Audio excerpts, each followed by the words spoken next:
যারা বিগত জুলাই মাসে এবং আগস্টের ৫ তারিখ পর্যন্ত ছাত্র জনতাকে যারা নির্মমভাবে হত্যা করেছে, গণহত্যা চালিয়েছে, মানবাধিকার লঙ্ঘন করেছে, আমরা তাদেরকে বিচারের মুখোমুখি দেখতে চাই। ভাইরা আমার, আরেকটি বিষয় হলো, আমরা বিভিন্নভাবে বিভিন্ন সোর্সে খবর পাচ্ছি নানামুখী ষড়যন্ত্র চলছে। আবারও এই পরাজিত শক্তি, পতিত স্বৈরাচার বিভিন্ন মাধ্যমে দেশকে অশান্ত করে তোলার জন্য চেষ্টা চালাচ্ছে। আজকে তারা বাংলাদেশের সংখ্যালঘু সম্প্রদায়কে ঢাল হিসাবে ব্যবহার করছে। আমরা পরিষ্কার বলতে চাই, কোন ষড়যন্ত্র চক্রান্তে এই পতিত স্বৈরাচার সরকার আর পুনর্বাসিত হতে পারবে না ইনশাআল্লাহ। আরেকটি বিষয়, এই স্বৈরাচার হাসিনা সরকারের এই অবৈধ প্রধানমন্ত্রীর ছেলে সজীব ওয়াজেদ জয়, সে বিদেশে থেকে বিভিন্নমুখী উস্কানিমূলক বক্তব্য দিচ্ছে। একবার সে বলে তার মা নাকি পদত্যাগ করে নাই, অথচ শেখ হাসিনা নিজেই বলেছেন তিনি পদত্যাগ করেছেন। ঠিক না?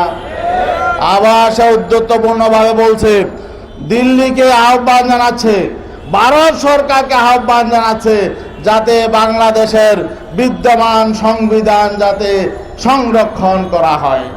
সে দিল্লিকে আহ্বান জানাচ্ছে বাংলাদেশের সংবিধান সংরক্ষণ করার জন্য, সুরক্ষিত করার জন্য। দিল্লিকে আহ্বান জানাচ্ছে সাংবিধানিকভাবে আগামী 90 দিনের মধ্যে যাতে বাংলাদেশে নির্বাচন হয়। তা দিল্লি কি বাংলাদেশে নির্বাচন করবে?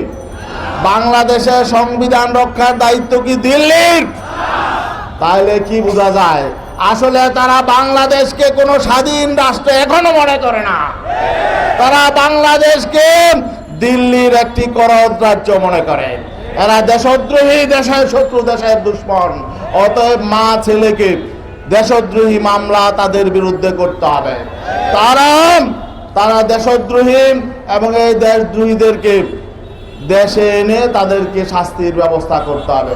আরেকটি বিষয় আমরা বলতে চাই, এদেশে হিন্দু, মুসলিম, বৌদ্ধ, খ্রিস্টান সবাই বাংলাদেশের নাগরিক। উপদেষ্টা, প্রধান উপদেষ্টা বলেছেন নাগরিক হিসাবে সবাই অধিকার পাবে। কিন্তু আজকে আমরা কি দেখছি? আজকে ভারতের মিডিয়া, বিশেষ করে কলকাতার মিডিয়া, তারা বলছে বাংলাদেশে নাকি হিন্দু নির্যাতন হচ্ছে, সংখ্যালঘু নির্যাতন হচ্ছে। বিভিন্ন গুজব তারা ছড়াচ্ছে, বিভিন্নভাবে তারা উস্কানি দিচ্ছে। এ সমস্ত গুজব বাংলাদেশের বিরুদ্ধে চক্রান্ত, ষড়যন্ত্র। আমরা ভারত সরকারকে সাবধান করে দিতে চাই, বাংলাদেশে কোনো সাম্প্রদায়িক সংঘাত হচ্ছে না। যেসব বিচ্ছিন্ন ঘটনা ঘটছে এগুলো রাজনৈতিক কারণে, এগুলোর সাথে ধর্মের কোনো সম্পর্ক নেই, সম্প্রদায়ের কোনো সম্পর্ক নেই। বরং হিন্দু, বৌদ্ধ, খ্রিস্টান পরিষদ যারা আছে বাংলাদেশে, হিন্দু, বৌদ্ধ, খ্রিস্টান ঐক্য পরিষদ নামে একটা সংগঠন আছে। আমরা জানি এই সংগঠনটি আগাগোড়াই এই স্বৈরাচারকে সহযোগিতা করেছে, স্বৈরাচারের সকল অপকর্ম তারা সমর্থন করেছে এবং তারাও নিপীড়কের ভূমিকা পালন করেছিল। তারপরেও তো আমরা তাদের বিপক্ষে অবস্থান নেই নাই। আমাদের গোটা বাংলাদেশে সকল ইসলামপন্থী শক্তি তাদেরকে পাহারা দিয়েছে, এখনো পাহারা দিচ্ছে। আপনার সাবধান হয়ে যান। দেশের বিরুদ্ধে ষড়যন্ত্র চক্রান্ত করলে আমরা দেশের নাগরিক হিসাবে আপনাদেরকে চিহ্নিত করব, কোন ভিন্ন ধর্মাবলম্বী হিসেবে নয়।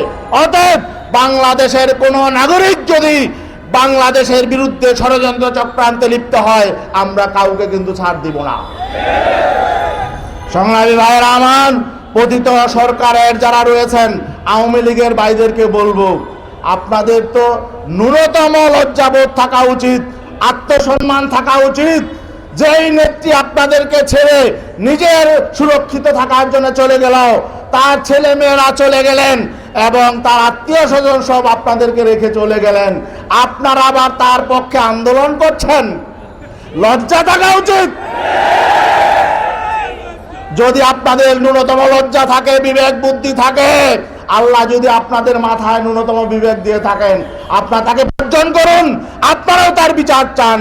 আপনাদেরকে কেন তারা অরক্ষিত রেখে চলে গেল, আপনাদেরকে কেন তারা অবৈধ কাজ করার জন্য নির্দেশ দিল, বরং আপনাদের উচিত, আপনাদের তো তাদের বিরুদ্ধে বিচার চাওয়া উচিত। বাংলাদেশের কোনো মানুষ হাসিনাকে সমর্থন করতে পারে না এবং শেখ মুজিবের 14 গোষ্ঠী কাউকে সমর্থন করতে পারে না। আর বিগত 15 বছর 16 বছর ক্ষমতায় থেকে তারা যে সমস্ত ফরমান জারি করেছে, যেসব আইন করেছে, সংবিধানে যেসব সংশোধনী তারা এনেছে, সব কিছু বাতিল করতে হবে। বর্তমান সংবিধান এটা বাংলাদেশের জন্য উপযোগী সংবিধান নয়। যারা সংবিধানে যে সমস্ত অবৈধ, এই অবৈধ পার্লামেন্টে বসে যেসব অবৈধ সংশোধনী এনেছে, অবৈধ আইন করেছে, সব কিছু বাতিল করতে হবে। শুধু বিচার করলেই হবে না, বাংলাদেশের সংবিধানকে বাংলাদেশে উপযোগী করতে হবে।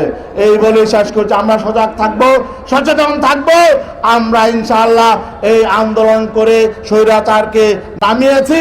আমরা ইনশাআল্লাহ দেশ গঠনের জন্য আমরা ভূমিকা পালন করব। আরেকটা বিষয়, এই যে অন্তর্বর্তীকালীন সরকারকে বলবো, আপনারা কিন্তু বৈষম্য বিরোধী আন্দোলনের ফসল। আপনাদের দ্বারা যাতে আমরা কোনো বৈষম্য না দেখি, আমরা যাতে কোনো বৈষম্য না দেখি, তাহলে কিন্তু আপনারাও কিন্তু সুস্থ থাকতে পারবেন না।